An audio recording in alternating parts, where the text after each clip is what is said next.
নমস্কাৰ বন্ধুসকল, এই মুহূৰ্তত আপোনালোকে লৈ আহিছোঁ এটি গুৰুত্বপূৰ্ণ ভিডিঅ'। বন্ধুসকল, এই ভিডিঅ'টোত আলোচনা কৰা হ'ব বাজেট 2024 সংক্ৰান্তত আপুনি প্ৰতি মাহে লাভ কৰিব পাৰে 5,000 টকা আৰু ইয়াৰ উপৰিও আপুনি 6,000 টকা লাভ কৰিব। কেনেকৈ লাভ কৰিব, বাজেটৰ কোন শিতানত এই ধনখিনি আপোনাৰ কাৰণে ধাৰ্য কৰা হৈছে, আপুনি কিয় লাভ কৰিব প্ৰতি মাহে 5,000 টকা আৰু 6,000 টকা, গুৰুত্বপূৰ্ণ তথ্য আপোনালোকক সদৰি কৰিব যত্ন কৰিছোঁ এই ভিডিঅ'টোৰ জৰিয়তে। আহক পোনে আমি মূল ভিডিঅ'টোলৈ আগবাঢ়িছোঁ।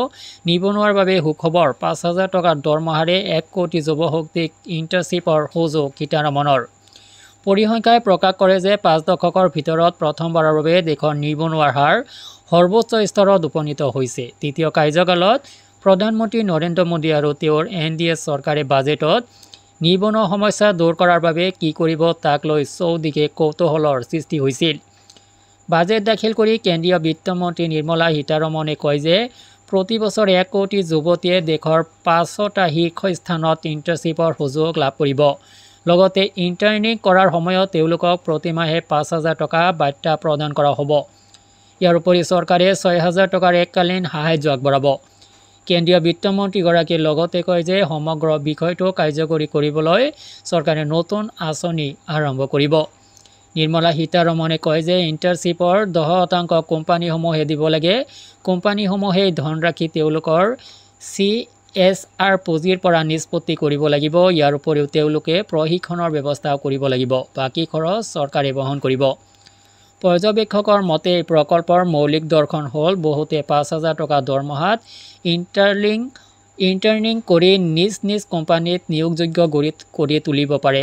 এনে ক্ষেত্ৰত সমগ্ৰ দেশতে ক্ৰমবৰ্ধমান নিবনুৱা সমস্যা বহু পৰিমাণে হ্ৰাস কৰিব পৰা যায়।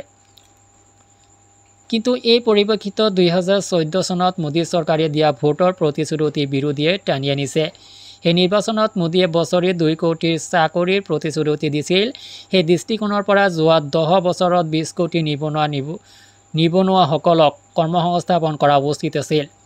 আৰু এনেকুৱাভাৱে গুৰুত্বপূৰ্ণ তথ্য সদৰি কৰা হৈছে। এয়া নিবনুৱাসকলৰ কাৰণে, নিবনুৱা যুৱক যুৱতীসকলৰ কাৰণে 5,000 টকাৰ দৰমহাৰে 1 কোটি যুৱশক্তিক ইণ্টাৰ্ণশ্বিপৰ সুযোগ প্ৰদান কৰিব আৰু ইয়াৰ বাবে বিশেষ আঁচনি গ্ৰহণ কৰা হ'ব বুলি জনোৱা হৈছে।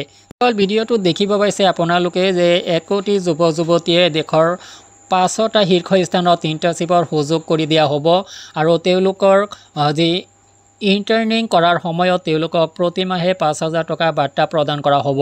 আৰু ইয়াৰ উপৰিও চৰকাৰে 6,000 টকাৰ এককালীন সাহায্য আগবঢ়াব সেই নিবনুৱালৈ। আৰু দেশৰ 1 কোটি যুৱক যুৱতীক এই সুবিধা প্ৰদান কৰা হ'ব। 5টা শীৰ্ষস্থানত সংস্থাপনত ইণ্টাৰ্ণশ্বিপৰ সুযোগ লাভ কৰিব তেওঁলোকে। ইণ্টাৰ্ণিং কৰাৰ সময়ত প্ৰতি মাহে 5,000 টকাকৈ ভাত্তা লাভ কৰিব। ইয়াৰ উপৰিও এককালীন 6,000 টকা লাভ কৰিব তেওঁলোকে। তো বন্ধুসকল, ইয়াৰ বাবে এই ব্যৱস্থাটো কাৰ্যকৰী কৰিবলৈ চৰকাৰে নতুন আঁচনি অচিৰেই আৰম্ভ কৰিব আৰু সেই আঁচনিৰ জৰিয়তে আপুনি এই সুবিধা লাভ কৰিব। দেশৰ 1 কোটি যুৱক যুৱতীয়ে এই সুবিধা লাভ কৰিবলৈ গৈ আছে। তো বন্ধুসকল, ভিডিঅ'টো সংক্ৰান্তত আপোনাৰ কিবা অভিমত থাকিলে ভিডিঅ' কমেণ্ট ছেকশ্যনত প্ৰদান কৰিব। আজিলৈ এৰিছোঁ, ধন্যবাদ।